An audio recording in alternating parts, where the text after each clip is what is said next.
So first of all, thank you very much to listen to my poster presentation. I am Julio Cesar Maiolo. I am an undergraduate student of Universidade de São Paulo, and today I talk a little about the interactions between parrots and plants in the city of São Paulo. Given a study background, the knowledge about the bird's ecology in urban environment is still scarce. In that way, São Paulo is the fourth most populated metropolis in the world, with around 22 million people.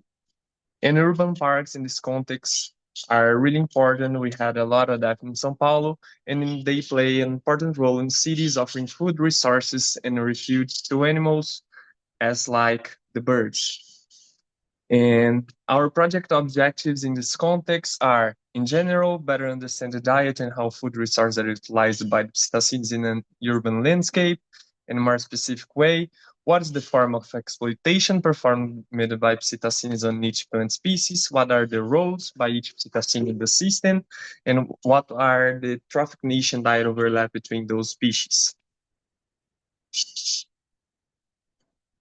And about our study site, the study was made on a tropical rainforest in São Paulo campus of Universidade de São Paulo, as you can see in the map. It's an urban place with high urbanization, just like an urban park. In that, we have a diverse vegetation, including exotics and native plants, with nearly 140 bird species. Our sample effort was 3 years of data collection in tracks of nearly to 6 kilometers. Each track has approximately 2 hours and a half, and with that we cover nearly to 17% of the campus area.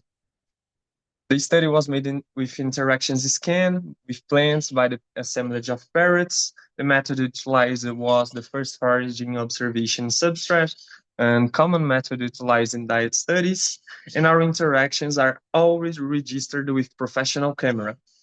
And with that, we can make a detailed analysis of the images, incorporate the data, and by the end, do some statistical tests.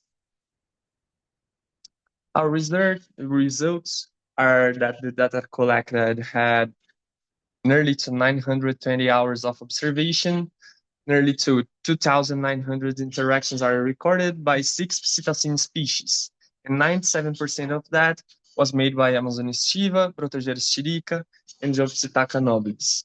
They used 82 food items, and then doing a study rarefaction analysis, we can see that 107 food items are expected for our area. And about the temporal fluctuation of those interactions, we can see a seasonal pattern in food resources.